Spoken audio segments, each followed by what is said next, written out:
ये presentation amazing facts के मित्रों के द्वारा लाया गया। प्राचीन भूमध्य भाग के विश्वासी कैटाकोम्ब का उपयोग करते थे। ये तो दफनाने के लिए चेम्बर्स के जैसे हुआ करते थे, लेकिन सताव के समय में कैटाकोम्ब तो शरण स्थान बन गया, क्योंकि रोमी कानून के अनुसार तो दफनाने की जगह पवित्र मानी जाती थी। जब जमीन के ऊपर के चर्च राजा की आज्ञा से नाश किए गए तो आराधक कैटाकोम्ब चैपल्स में मिलने लगे। ईस्वी सन 200 तक विश्वासियों ने 600 मील तक की कब्रें खोदी, रोम के वॉल्केनिक पत्थर में और उसके आसपास में, और आगे जाकर कैटाकोम्ब बढ़कर हनीकोम्ब की गैलरी जैसे हो गए, जिसमें सीढ़ियां थी और अलग अलग मंजिलें थी। रोमी दहन विधि उपयोग करते हैं, लेकिन विश्वासी तो कैटाकोम्ब में इस तरह से दफनाते हैं जिसे वो कहते हैं कायोमेट्रिया या सोने की जगह। सुझाव ये है कि विश्वासियों के लिए कि मृत्यु तो केवल सोना है, पुनरुत्थान के पहले। क्या आप ये जानते हैं कि यीशु ने सिखाया है कि मृत्यु तो नींद है? सच में पूरे वचन ये साबित करते हैं कि ये अचेत होकर सोना है जब तक कि मसीह के आगमन पर पुनरुत्थान ना हो। तो विश्वासियों के बीच में इतनी गड़बड़ी क्यों है कि हमारे मरने के बाद क्या क्या होने वाला है, और आप कैसे अपने आप को बचा सकते हैं? अंतिम दिनों में मृत्यु के बारे में खतरनाक भ्रमों से खुद को कैसे बचा सकते हैं? मुझे पता नहीं कि आप कभी पेरिस गए हैं। वहां पर एक टूरिस्ट अट्रैक्शन है जो थोड़ा सा अजीब सा लगता है। ये तो पेरिस का कैटाकोम्ब है। ये रोम के कैटाकोम्ब के जैसे नहीं है जहां पर विश्वासी दफनाने की जगह पर रहते हैं, लेकिन पेरिस के कैटाकोम्ब में उन्हें सामान्य रूप में नई कब्रों को ढूंढने में समस्या होने लगी फ्रेंच रेवोल्यूशन के तुरंत बाद में, क्योंकि जानते बहुत से लोग गिलेटिन के द्वारा मारे गए थे और वो सारी कब्रों को मैनेज नहीं कर पाए और ये बस ऐसी फैलती गई। और फिर ऐसे पेरिस के नीचे में बहुत से कैटाकोम्ब हैं तो वो उसे स्टैकअप करने गए। ऐसी मृतदेह की यानी 60 लाख ऐसे पेरिशियंस थे, और वो कुल मिलाकर 190 मील के टनल्स में थे। और हर साल लगभग 16 लाख टूरिस्ट पेरिस में जाते हैं। वो इन कैटाकोम्ब में जाते हैं, नीचे नीचे जाते हैं, अपने साथ टूर गाइड को लेकर जाते हैं। ज़्यादातर सामान्य रूप में बंद किए गए हैं, और एक भाई जो वहाँ पर काम करते हैं उनमें से एक से पूछा गया क्या ये आत्माएं तुम्हें परेशान नहीं करती हैं, यानी इन सारे हड्डियों के भूतों से तुम घिरे हो? उसने कहा ये शुरू में थोड़ा सा अजीब सा तो लगता था, लेकिन उन्होंने कहा अगर कोई हड्डी गिर जाए तो मैं उठाकर फिर से लगा देता हूँ और ये तो मेरी अभी आदत हो गई है। ऐसी नौकरी कैसे लगेगी? लेकिन क्या आपको सच में चिंता करनी होगी कब्रिस्तान में से चलते हुए और लोग आप पर ताने मारते हैं? मैंने एक बार सुना है लोग अपने कब्र के पत्थर पर दिलचस्प बात लिख कर रखते हैं, और कब्रिस्तान में चलने से हम बहुत कुछ सीख सकते हैं। और एक भाई ने अपने कब्र के पत्थर पर लिखा था, मेरे दोस्त जाते जाते जरा रुक जाना, जैसे तुम अभी हो एक समय मैं भी वैसे ही था, और मैं जैसे हूं जल्दी तुम वैसे हो जाओगे, तो मेरे पीछे आने के लिए तैयार हो जाओ। एक शरारती लड़का वहां से जा रहा था, उसने कब्र के पत्थर पर यह लिखा हुआ पढ़ा और अपने क्रेयॉन से उसने उसके नीचे लिख दिया, आपके पीछे चलने में मैं संतुष्ट नहीं हूं, पहले बताइए आप कहां पर गए हैं? और ये बड़ा सवाल है कि वो कहां पर जाते हैं, मरने के बाद लोग कहां पर जाते हैं। यीशु हमें प्रकाशित वाक्य अध्याय 1 में प्रोत्साहित करने वाले ऐसे वचन बताते हैं। वचन 18 में वो कहते हैं, मैं मर गया था और अब देख मैं युगान युग जीविता हूं, और मृत्यु और अधलोक की कुंजियां मेरे ही पास हैं। अब यहाँ पर अधलोक की शब्द तो कब्र को दर्शाता है। कहता है मेरे पास कब्र और मृत्यु की कुंजियां हैं। हमें मृत्यु से डरने की जरूरत नहीं। अगर आप इसे समझ लेते हैं तो आप समझेंगे कि विश्वासी लोग सच में मरते नहीं हैं, वो सो जाते हैं। तो चलिए देखते हैं बाइबल क्या कहती है। हमारे अध्ययन में आगे बढ़ते हैं। सवाल नंबर 1, मृत्यु के विषय को समझने के लिए हमें उत्पत्ति में जाना होगा और देखते हैं परमेश्वर ने जब मनुष्य को पहली बार बनाया तो क्या हुआ। हम यहाँ पर सबसे पहले कैसे आते हैं। उत्पत्ति 2:7 में ये कहता है, यहोवा परमेश्वर ने आदम को भूमि की मिट्टी से रचा और उसके नथनों में जीवन का श्वास फूंक दिया और आदम जीवित प्राणी बन गया। देखिए ये दिलचस्प है कि परमेश्वर ने उसमें प्राण ऐसे इंजेक्ट नहीं किया, यानी जीवन की श्वास का जो मिलना है और भूमि की मिट्टी जो परमेश्वर ने जमा की थी और मनुष्य जीवित प्राणी बन गया, इसे मत चूकिए। जब परमेश्वर ने पहले आदम को बनाया और परमेश्वर ने सब अंगों को वहां पर रखा और आदम की रगों में वहां पर खून था, आदम का दिल था जो धड़क नहीं रहा था, फेफड़े थे लेकिन वो श्वास नहीं ले पा रहे थे, और फिर कहता है परमेश्वर ने उसमें श्वास फूंका, जीवन का श्वास फूंका। दूसरा सवाल, जब कोई मर जाता है तो क्या होता है? सामान्य रूप में ये तो सृष्टि है लेकिन उल्टी है। सबोपदेशक 12:7 में आप पढ़ते हैं, और फिर मिट्टी यानी शरीर वापस मिट्टी में मिल जाएगा। हम जानते हैं कि शरीर मरने के बाद में वो सड़ने लगता है और आत्मा परमेश्वर के पास लौटता है जिसने उसे दिया है। तो फिर यह आत्मा क्या है जो परमेश्वर के पास मृत्यु में वापस चला जाता है? क्या ये कोई भूत है जो आप में से निकला है? अय्यूब में कहा गया है कि अब तक तो मेरा श्वास मुझ में था और परमेश्वर का आत्मा मेरे नथनों में था।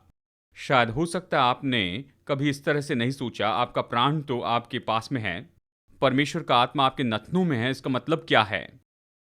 यहां पर आत्मा के लिए जो शब्द है वो तो इब्रानी में है रूआख, मतलब ये तो परमेश्वर का श्वास है जो मेरे नथनों में है। श्वास और आत्मा बाइबल में ऐसा शब्द है जो अक्सर एक दूसरे के लिए उपयोग हुआ है। इब्रानियों में यह है रूआख, ग्रीक में जो आत्मा के लिए शब्द आया है वो है न्यूमा, और इसलिए न्यूमा शब्द का अर्थ है श्वास।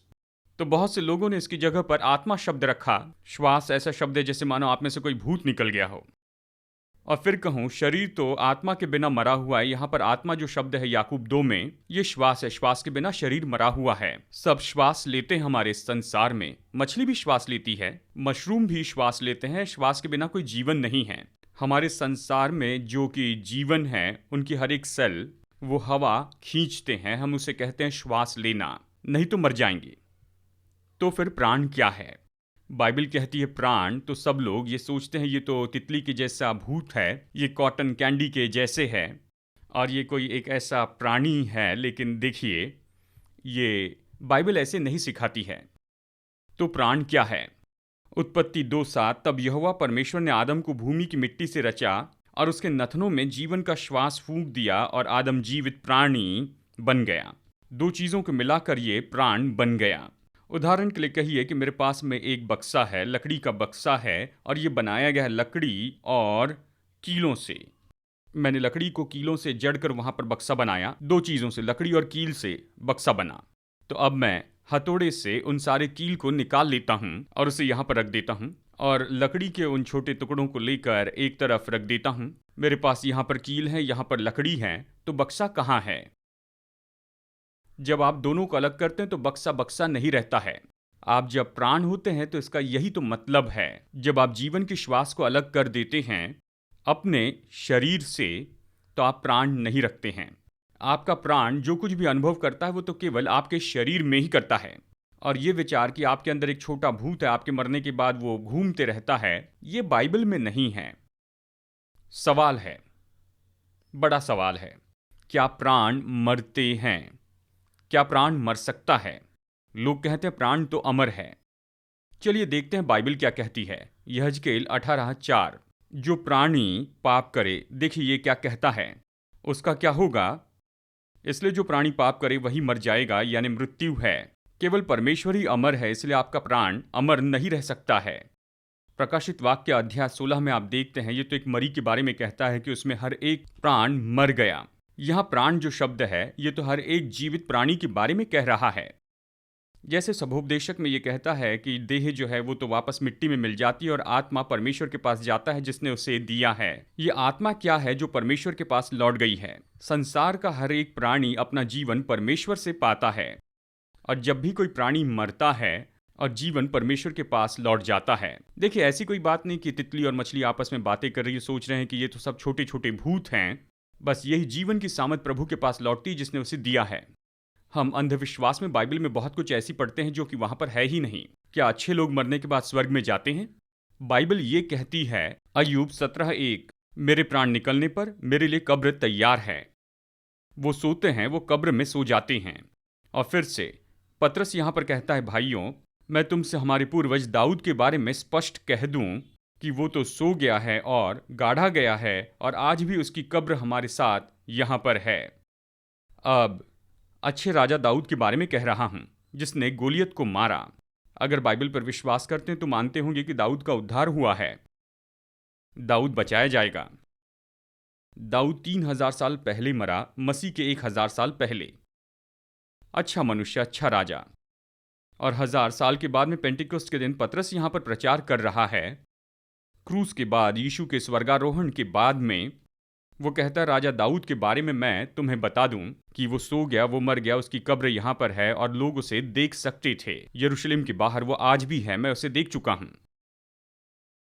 आगे पढ़ते हैं। पतरस ने कहा, क्योंकि दाऊद तो स्वर्ग पर नहीं चढ़ा।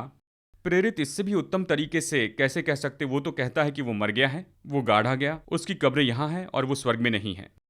यानी अच्छा राजा दाऊद अब तक स्वर्ग में नहीं पहुंचा और यीशु ने 3000 साल बाद भी उसे वहां नहीं पहुंचाया, तो फिर शायद हम भविष्य के समय तक वहां पर नहीं जा सकते हैं। चलिए आगे पढ़ते हैं। वो समय कब है? यूहन्ना अध्याय 5, ये यीशु के शब्द है, वचन 28 में।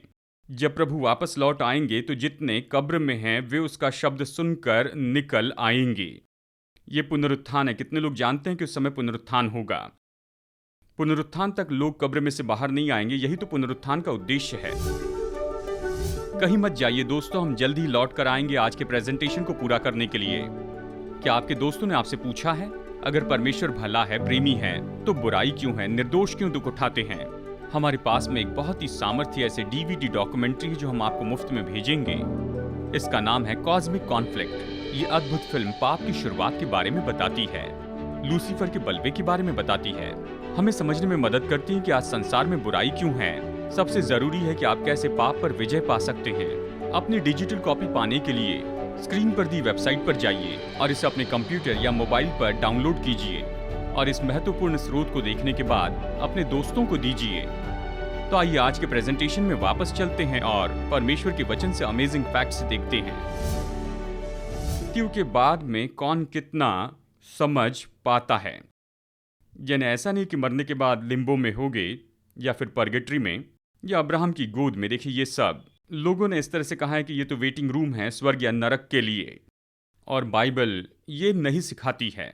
बाइबल से मुझे लिम्बो शब्द दिखाइए, परगेटरी, बाइबल में ये कहां पर है?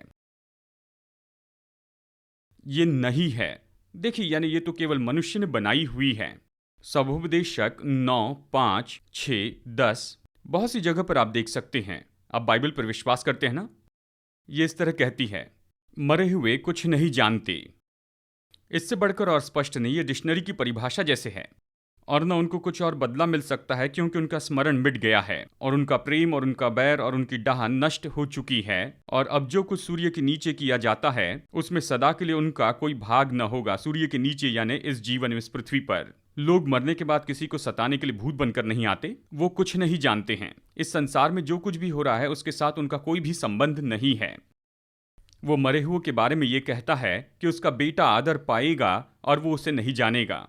वो नीचे किए जाएंगे और वो उसे नहीं जानता है। दूसरे शब्दों में, अगर कोई मरता है तो स्वर्ग से नीचे अपने परिवार को देखते नहीं रहता है। क्या आप स्वर्ग में बहुत खुश रहेंगे?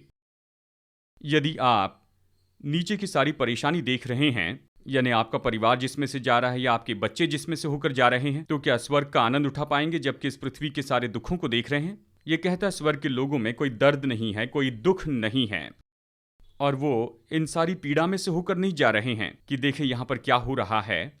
वो तो बिना सपने की चैन की नींद सो रहे हैं। शायद कुछ लोग कहेंगे, पास्टर डग, तो पहला कुरिन्थियों के उस वचन के बारे में क्या जो कहता है कि शरीर में न होना तो परमेश्वर के साथ होना है? ये बिल्कुल सच है। अगर आपने उद्धार पाया और मर जाते हैं तो आपका अगला सचेत विचार प्रभु की उपस्थिति में होगा।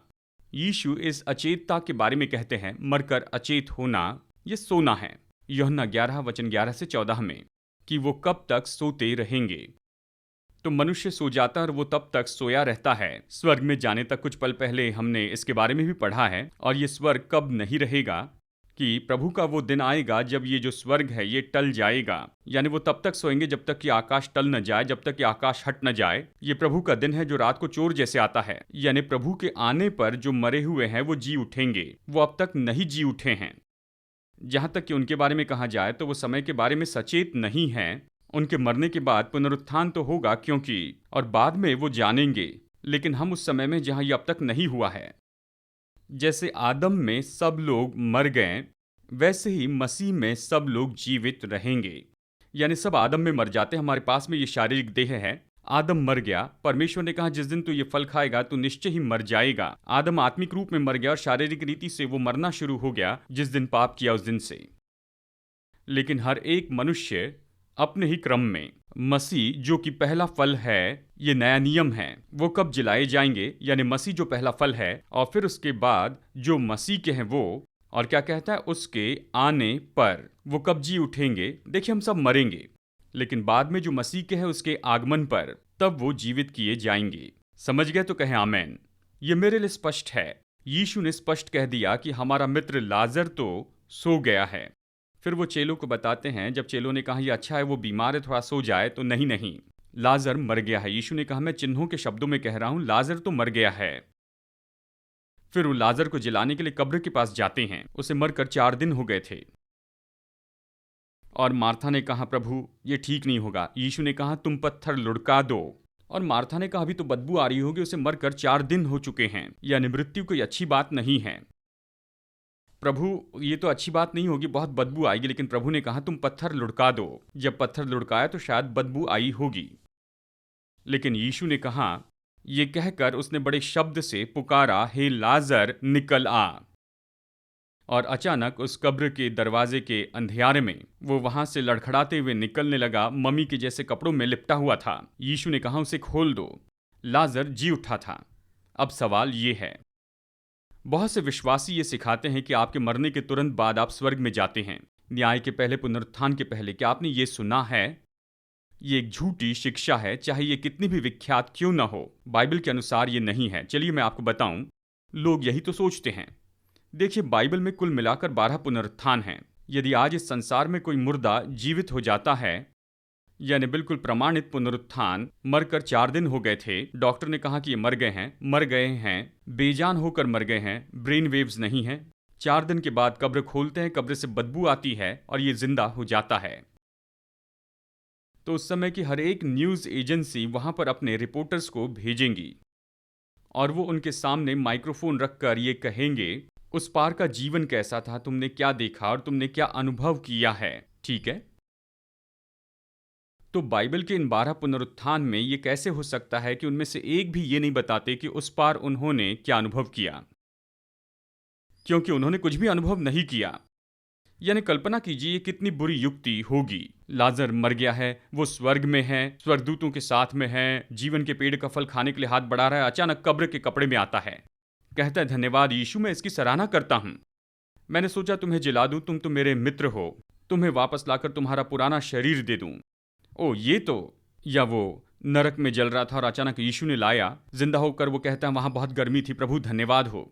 लेकिन वो किसी बात के बारे में कुछ नहीं कहता है। ऐसा क्यों है? वो जानते थे मुर्दे कुछ नहीं जानते हैं, वो सोते हैं। ये बिना सपने की अचेत सोना है, चाहे वो शिक्षाएं कितनी भी विख्यात क्यों ना हो, लेकिन ये तो बाइबल के अनुसार नहीं है। दोस्तों, यीशु के दूसरे आगमन पर जो धर्मी मरे हुए हैं उनके साथ क्या होगा?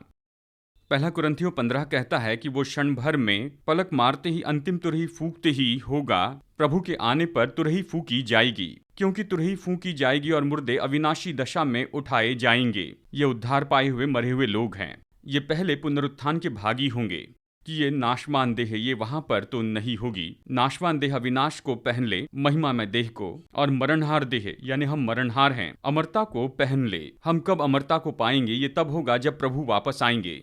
हमारी देह अभी अमर नहीं है। शैतान का पहला झूठ क्या था? अदन की वाटिका में शैतान ने पहला झूठ बोला। उसने हव्वा से कहा कि तुम अवश्य ही नहीं मरोगे। परमेश्वर ने कहा ये फल खाओगे तो तुम निश्चय ही मरोगे। परमेश्वर ने लोगों को ये 2 चुनाव दिए हैं। परमेश्वर ने जगत से ऐसा प्रेम रखा कि इकलौता पुत्र दे दिया, ताकि जो उस पर विश्वास करे वो नाश ना हो, यानी न मरे, परंतु अनंत जीवन पाए। जीवन या मृत्यु, उद्धार इसी के बारे में है, जीवन या मृत्यु। जिसके पास पुत्र है जीवन है, जिसके पास पुत्र नहीं है उसमें जीवन नहीं है। शैतान कहता है हमेशा के लिए नरक में रहो या फिर हमेशा के लिए स्वर्ग में रहो, क्योंकि तुम तो अमर हो। बाइबल ये नहीं सिखाती है जीवन या मृत्यु है, इसमें से हमें चुनना है।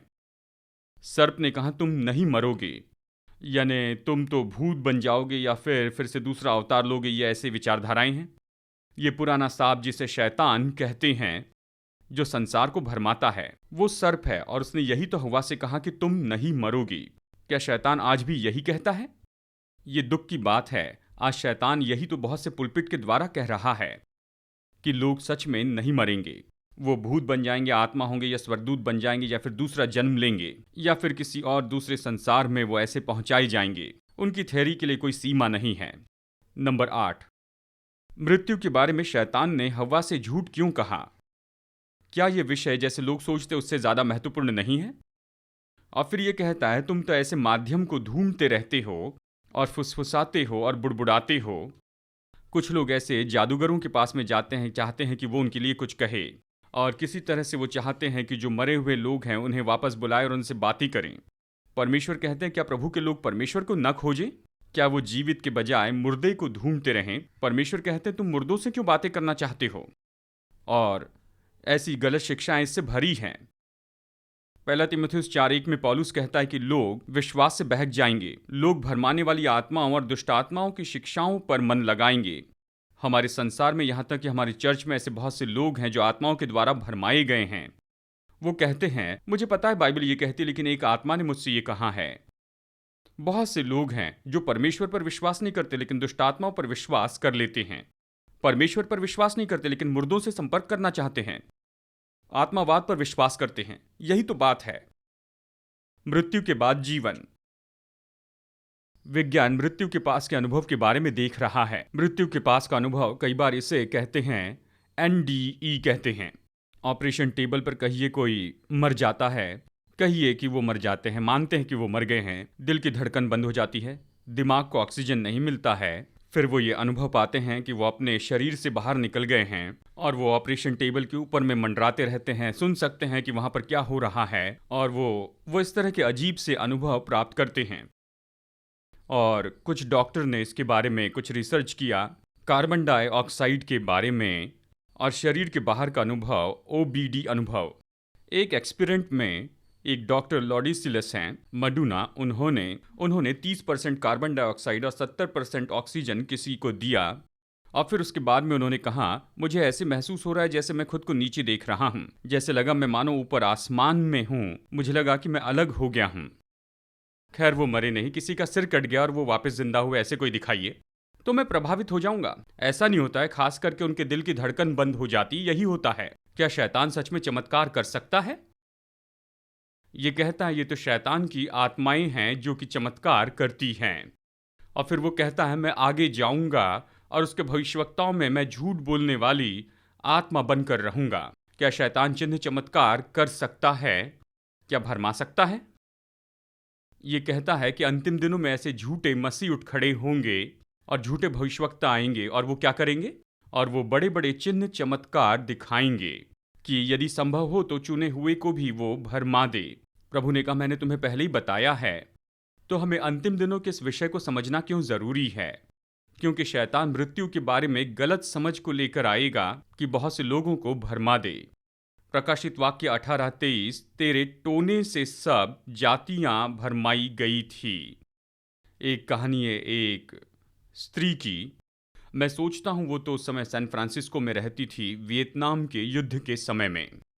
उनका वहां एक बेटा था जो कि विश्वासी नहीं था। दुख की बात है।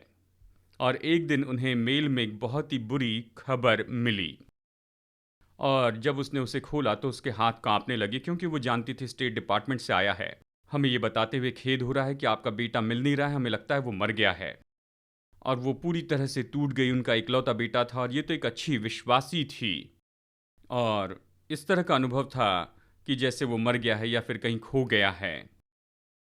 और फिर एक दिन जब वो अपने बेडरूम में रो रही थी, अचानक उसका बेटा वहां आ गया और उसने कहा, माँ, और वो चमकीले वस्त्र पहने था। उसने कहा, मैं आपको देखते जा रहा हूं, आप बहुत रो रही है, मत रोइए, देखिए मैं तो ठीक हूं। तो वो कुछ सोच भी नहीं पाई। उसने कहा, वो बेटे को पकड़ने गई तो उसने कहा, मुझे मत छूना, लेकिन मैं बस यही कहता हूं कि आप चिंता मत कीजिए, तुम तो विश्वासी नहीं थे, परमेश्वर दयालु है, सबको उद्धार देते हैं।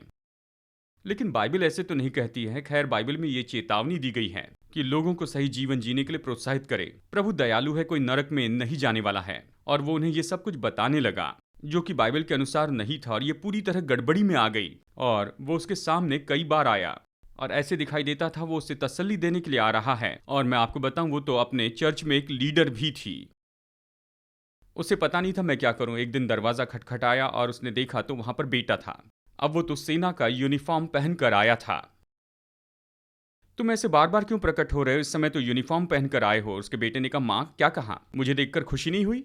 ये उनका असली बेटा था, वो मरा नहीं था। शायद हो सकता है शैतान का कंप्यूटर सॉफ्टवेयर क्रैश हो गया होगा। उन्हें कोई और दिखाई देता था, इनका बेटा मरा नहीं था। उसने कुछ देखा लेकिन वो उसका बेटा नहीं था। और वो उसे भरमाने के लिए काम करते चले जा रहा था, जैसे कि बाइबल ये कहती है ये गलत शिक्षा है। क्या आप बाइबल की सच्चाई के लिए धन्यवाद देते हैं, जो हमें मृत्यु के इस गंभीर विषय के बारे में शिक्षा देती है? मैं बहुत खुश हूं आप प्रेरित पौलुस के साथ में ये कह सकते हैं कि मैं उसे और उसके पुनरुत्थान की सामर्थ्य को जानूं। यीशु ने कहा, मैं वो हूं जो जीवित है। मैं मर गया था लेकिन अब मैं सदा के लिए जीवित हूं। और उसके पास मृत्यु और अधोलोक की कुंजी है। हम फिर से शुरू के मुद्दे पर आ गए हैं। जीवन की चाबी है और वो हमें दे रहे हैं। ये शुभ संदेश है दोस्तों। कोई आपको तंग नहीं कर रहा है। जब तक कि प्रभु वापस न आए, लोगों को उनका प्रतिफल नहीं मिलेगा। बाइबल कहती है क्योंकि यीशु जी उठा है तो हम भी जी सकते हैं। वही तो पुनरुत्थान और जीवन है। अगर आपके पास यीशु है तो जीवन है।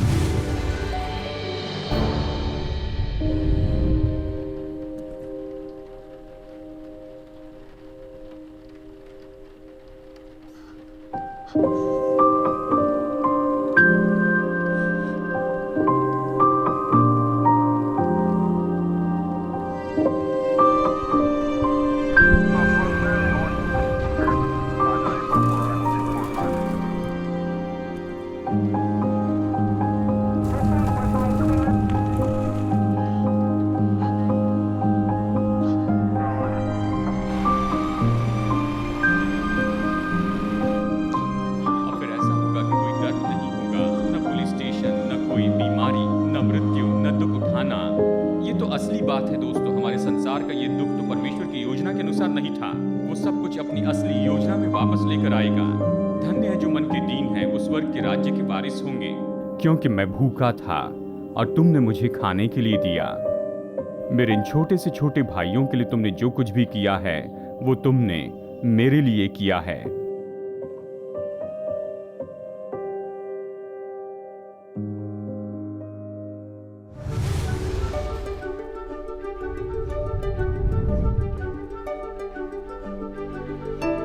आज के फ्री ऑफर को मंगवाइए, ये आपके लिए एक आशीष है। जैसे हम सुसमाचार लोगों तक ले जा रहे हैं, आपकी भेंटों के लिए आपका धन्यवाद। आशा है आप अगले हफ्ते जुड़ जाएंगे। जैसे हम वचन की गहराई को देखते हैं, हम और भी अमेजिंग फैक्ट्स देखेंगे।